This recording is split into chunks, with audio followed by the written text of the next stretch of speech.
What is going on, guys? Welcome back to Rambling Garage.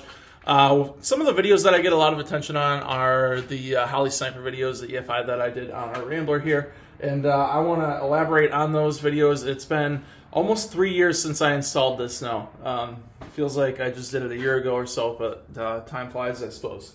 So I want to talk in this video about the reliability of this unit in the 3 years that I've had it, the roughly 2,000 to 2,500 miles that I've put on it. I know that's not a lot, but you know, there's been some miles on it and some time, and I just want to talk about my thoughts after owning it for 3 years. So let's turn around. We'll take a look at, this is my 66 AMC Rambler. It is a factory 4-barrel 327 car. She is not the most pretty, as you can see, but she's still pretty. I love her. We'll just get her uncovered here and get in the car. There's not a battery in it currently. I'll have to grab one of these, but we'll get it uncovered and take a look at the install. All right, so here's my 327. This is built with a very mild cam in it, some exhaust manifold porting, intake manifold porting, and otherwise pretty much stock. If we look under here, I'm just going to move the camera a little bit here. You can see we have the sniper unit there, and that's where it has resided since we installed. Haven't done anything too crazy to it, and yeah, there it is. So I actually haven't driven this car in about 8 months since I moved it over here, which probably goes against claiming this unit to be reliable, but I will show you guys. I haven't touched this car in 8 months. I haven't started it. The reason being is we got a little puddle there, and I can't determine where it came from, but I ran out of time to really look into it this year, and so it's just been kind of sitting here. Another issue we have, that's obviously not specific to the Holley, unless you go on the Facebook pages, and everyone will say that my Holley gave me a coolant leak, but that's something wrong with here. I think what we probably had happen was some expansion and not the correct coolant to water ratio, and popped a freeze plug or something, but we'll hopefully know more on that soon. Also back there, we'll see in a bit, hopefully I have a little gas leak out of the fuel pump. That's me install error that I haven't gotten around to fixing yet, not a Holley issue. So like I said, I haven't started this car in about 8 months. It's also about 30 degrees out today, pretty cold day, so I think we're going to get a little idea of how the Holley starts after a decent period of time, and how it starts in the cold. So I have some of these dryer sheets. They've always worked well for me with mice and stuff, so put those aside. Get our battery in here. I also have electric fans installed with mine, no shroud, so that's that. And you can kind of see my my wiring. I got the loom through here. My wiring is pretty discreet, and we can go around to inside the car as well and check out. I tried to make this look as factory as possible. I'm tripping over stuff in here, but trying to make it look as factory as possible. You can't see it in here unless you go down there. There's some wiring, and then if we pop our glove compartment, I pulled that off earlier in the year because it was falling off, but I have the screen here. So I'm gonna go toss a battery in it, and we'll see if this thing will start after about 8 months and in 30-degree weather. All right, so I've got power to it. As you can see, we got lights on.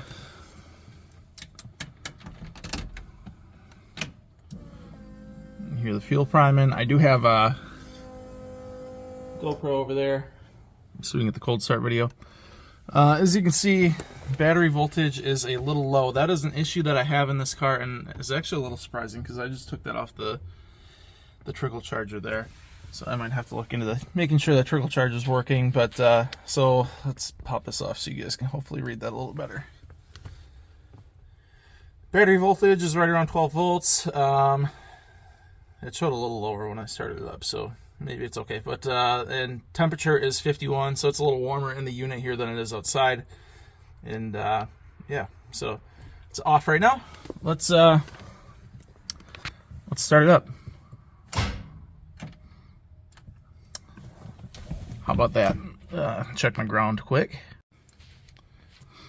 All right, my ground was a little loose. Let's try this again. Fuel primes again. We'll try and start.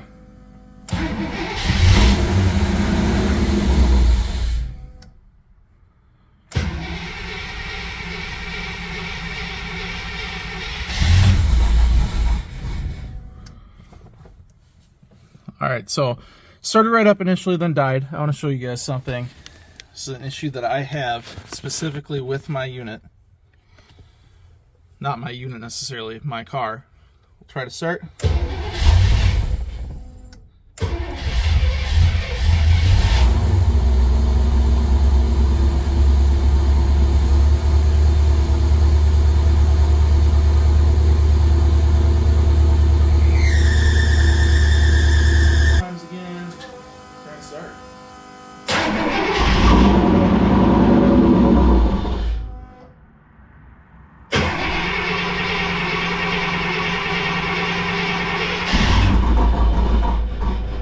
Start.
Alright, so I have a pulley that's very loud. I apologize for that. It doesn't like my painted pulley in belt.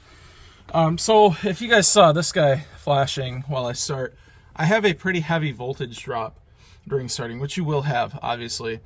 But that is a result of having a battery that's not necessarily fully charged. And I've had issues from time to time starting because of that. So the reason I bring that up is that is not, in my opinion, a Holley fault. That is a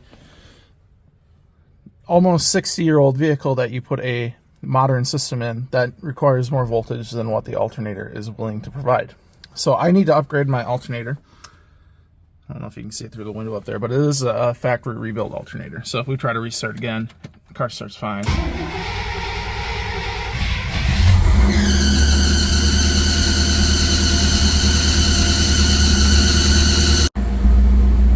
And the squeal finally went away. So we started up, took a little, it did take a little bit of turning over to get to start. Now you can see we're charging at a semi-decent rate.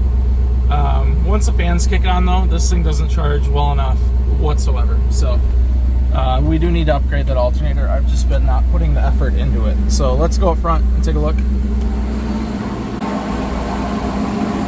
Before we go up front, running good here, get you a little exhaust note.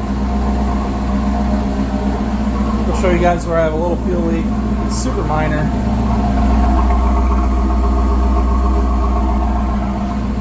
Easy fix. Turn off the GoPro while we're over here.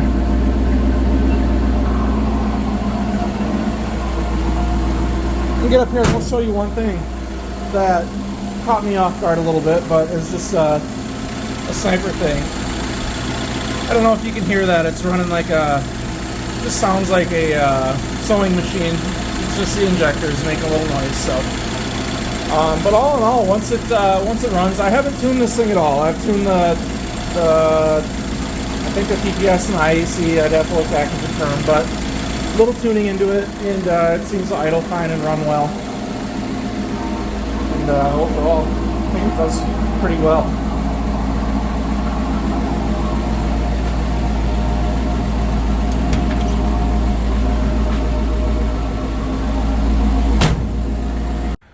Alright guys, so I shut it off because we have that coolant leak and I don't know how much coolant is in the system. I don't want to run into issues. I'm going to assume there's not much. But, so there is the Sniper 3 years later. This thing is still very reliable to me. For me, I do have some startup issues, which is generally, in my opinion, due to the battery having a little less charge than I think it should. I think if we put it on a jump pack, it'd probably fire right over.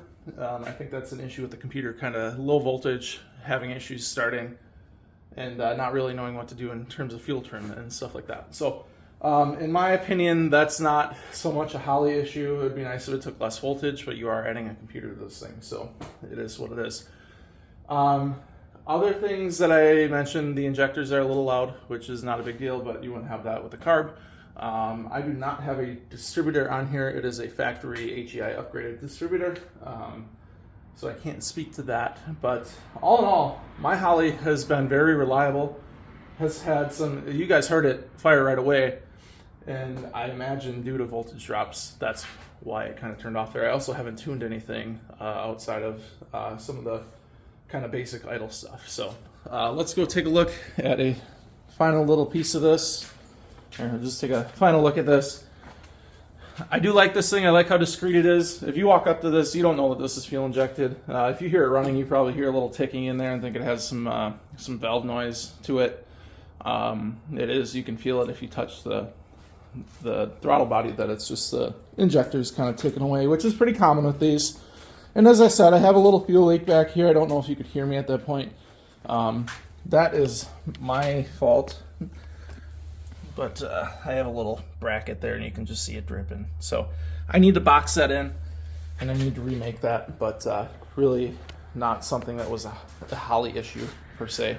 So guys, there you have it. 3 years later, this thing is reliable. It runs. It doesn't really have any issues. I have some startup issues, but I still, even with those issues, I think it starts up easier than it would with a carb in the middle of winter here. And I don't know. I've not needed any replacement parts, knock on wood. I haven't done there's a zip tie mod to the injectors to make sure the harnesses are plugged in or whatever. I haven't done that. I haven't needed to. I would say if you guys are real worried about this, just like anything else, have spare parts in the back. I have a toolbox over there with spare parts, throttle position sensor, IEC, O2 sensor are probably the big ones.